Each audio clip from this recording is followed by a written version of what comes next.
पिछले साल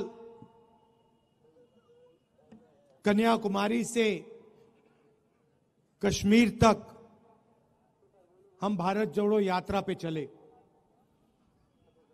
4000 किलोमीटर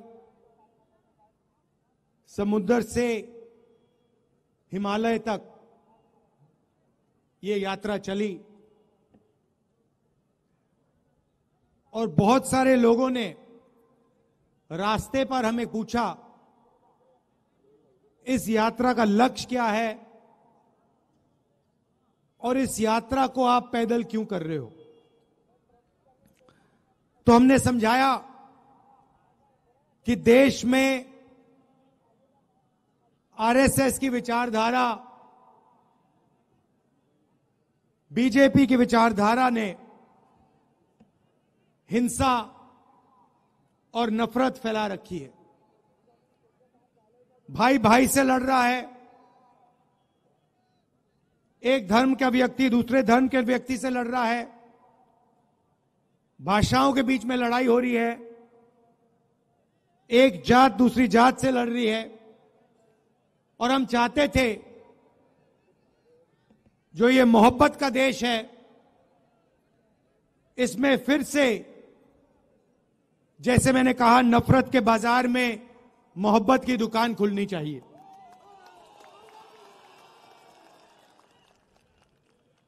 यात्रा में हम लाखों लोगों से मिले। सेल्फी का जमाना है तो हजारों लोगों के साथ सेल्फी हुई। 7 घंटे हम चलते थे, किसानों से, मजदूरों से, स्टूडेंट से, माताओं बहनों से बातचीत होती थी। उनके दिल में जो दर्द था, जो कठिनाइयां थी, वो हमें बताते थे। और शाम को 15 मिनट 20 मिनट के लिए हम अपनी बात रखते थे। और हिंदुस्तान की राजनीति पर यात्रा का बहुत बड़ा असर पड़ा। एक विचारधारा जो बीजेपी देश के सामने रोज रखती है, नफरत, हिंसा, उसके खिलाफ एक और नया विजन, एक नई विचारधारा खड़ी हुई, मोहब्बत की। आप जानते हो, नफरत को नफरत नहीं काट सकती। जितनी भी कोशिश कर लो, नफरत को नफरत नहीं काट सकता है। नफरत को सिर्फ मोहब्बत और प्यार काट सकते हैं। तो जिस तरफ वो नफरत की बात करते हैं, देश को बांटने की बात करते हैं, दूसरे तरफ हम मोहब्बत, इज्जत, भाईचारे की बात करते हैं। जब हमने यात्रा खत्म की तो काफी लोग हमारे पास आए, कहते हैं, राहुल जी, आपने कन्याकुमारी से कश्मीर तक यात्रा कर दी, मगर देश का जो राजनीतिक सेंटर है, सोशल जस्टिस का जो सेंटर है, जहां से सामाजिक न्याय की लड़ाई शुरू होती है, वहां से तो आपकी यात्रा गई नहीं। बिहार से आपकी यात्रा गई नहीं, असम से आपकी यात्रा गई नहीं। तो बहुत लोगों ने हमें कहा कि एक यात्रा नॉर्थ ईस्ट से लेकर महाराष्ट्र तक होनी चाहिए। और हमने बात मान ली, इसीलिए आज हम आपके सामने खड़े हैं। बिहार में से अब ये यात्रा भारत जोड़ो न्याय यात्रा निकलने जा रही है। शुरुआत मणिपुर में की, वहां हमने बीजेपी की जो विचारधारा है उसको अपनी आंखों से देखा। मणिपुर को 2 भागों में बांट दिया है, भाई को भाई से लड़ा दिया है और पूरा प्रदेश 6-7 महीने से जलता जा रहा है। दुख की बात है कि हिंदुस्तान के प्रधानमंत्री आज तक मणिपुर नहीं गए। शर्म की बात है।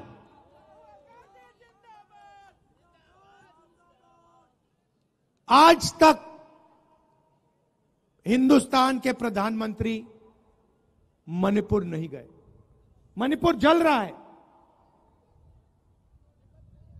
लोग मारे जा रहे हैं, घर जलाए जा रहे हैं, मगर आज प्रधानमंत्री वहां आज तक नहीं पहुंचे। तो ये देश की हालत है। अब बिहार में हमारा क्या लक्ष्य? इस यात्रा में हमने न्याय शब्द जोड़ दिया है। भारत जोड़ो न्याय यात्रा। और सच्चाई यह है कि आज के हिंदुस्तान में गरीब व्यक्ति को ना आर्थिक न्याय मिलता है, ना सामाजिक न्याय मिलता है।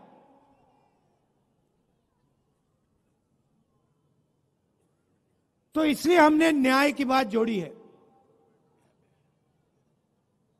मोदी जी की सरकार में 2-3 अरबपतियों को हिंदुस्तान का पूरा धन पकड़ा दिया जाता है, चाहे वो एयरपोर्ट हो, पोर्ट्स हो, इंफ्रास्ट्रक्चर हो, अस्पताल हो, यूनिवर्सिटी हो,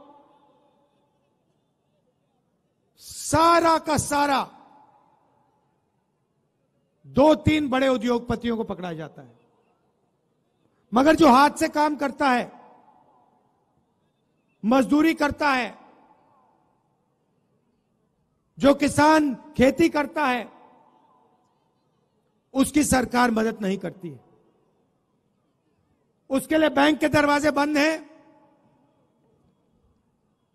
और उसके लिए नोटबंदी और जीएसटी है। अरबपतियों के लिए बैंक के दरवाजे खुले, प्रधानमंत्री का अफसर खुला, का ऑफिस खुला, सरकार के सारे दरवाजे उनके लिए खुले। तो यह बात हम आपके सामने रखना चाहते हैं। बिना सामाजिक न्याय और आर्थिक न्याय के यह देश प्रगति कर ही नहीं सकता है। ये खोखले शब्द हैं। ये जो विकास की बात करते रहते हैं, सामाजिक न्याय के बिना, आर्थिक न्याय के बिना यह काम किया ही नहीं जा सकता है। अंत में मैं आपको एक उदाहरण देना चाहता हूं। पूरा देश जानता है कि देश में सबसे बड़ी आबादी ओबीसी वर्ग की होती है। तकरीबन 50% ओबीसी वर्ग की आबादी है। 15% दलित हैं, 12% आदिवासी हैं, तकरीबन 15% माइनॉरिटी हैं।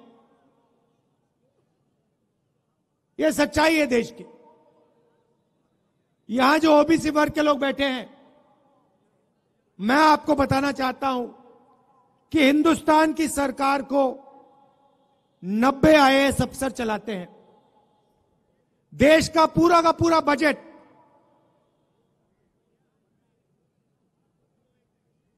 हर रुपया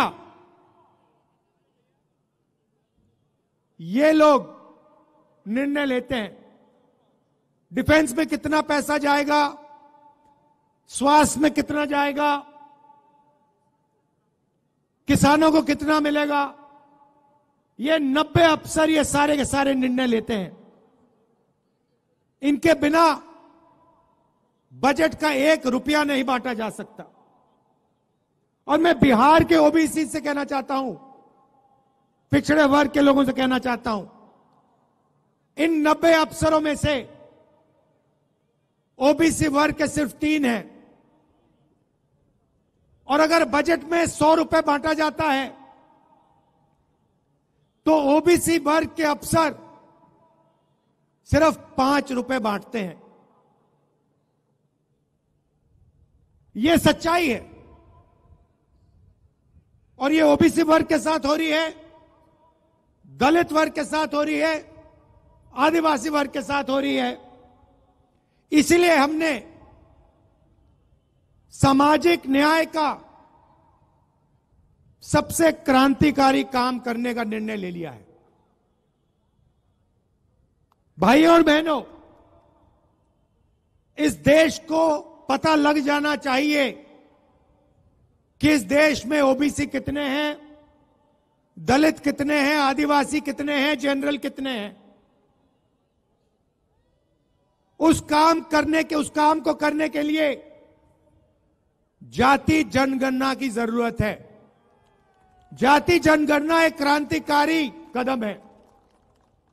जिस दिन जाति जनगणना हो जाएगा उस दिन देश के आदिवासियों को, दलितों को, पिछड़ों को, सबको पता लग जाएगा कि उनकी आबादी कितनी है। और फिर उससे पता लग जाएगा कि उनका हक कितना बनता है। जब तक सामाजिक न्याय के सवाल को हेड ऑन नहीं लिया जाएगा तब तक यह देश आगे नहीं बढ़ सकता है। तो यात्रा में 2-3 तरीके के न्याय की हम बात कर रहे हैं। सामाजिक न्याय और आर्थिक न्याय, इनके बिना देश प्रगति नहीं कर सकता है। और यह बात हम बिहार की जनता को बताने आए हैं। और आपके दिल में इसके बारे में जो विचार हैं, जो सोच है, उसको भी हम यहां समझने आए हैं। आपने इतने प्यार से मेरा स्वागत किया, हजारों लोग आए,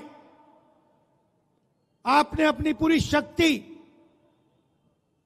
अपना प्यार इस यात्रा में डाला, हमारी मदद की। इसके लिए मैं पूरे बिहार को दिल से धन्यवाद करता हूं। आप एक बात मत भूलिए, जब भी देश में सामाजिक न्याय की बात हुई है, बिहार ने लीड ली है, आपने लीड ली है। और यह आपकी जिम्मेदारी है, क्योंकि देश आपकी ओर देखता है। जब सामाजिक न्याय की बात होती है, पूरा देश बिहार की ओर देखता है। तो यह आपकी जिम्मेदारी है और यह आपको पूरी करनी पड़ेगी। मैं बिहार के हर नागरिक से कह रहा हूं, देश में प्रगति होनी है तो आर्थिक और सामाजिक न्याय की जरूरत है। और सामाजिक न्याय को आपसे बेहतर कोई नहीं समझता है देश में। यह मैं आपको याद दिलाना चाहता हूं। आप सबका दिल से बहुत बहुत धन्यवाद। नमस्कार, जय हिंद।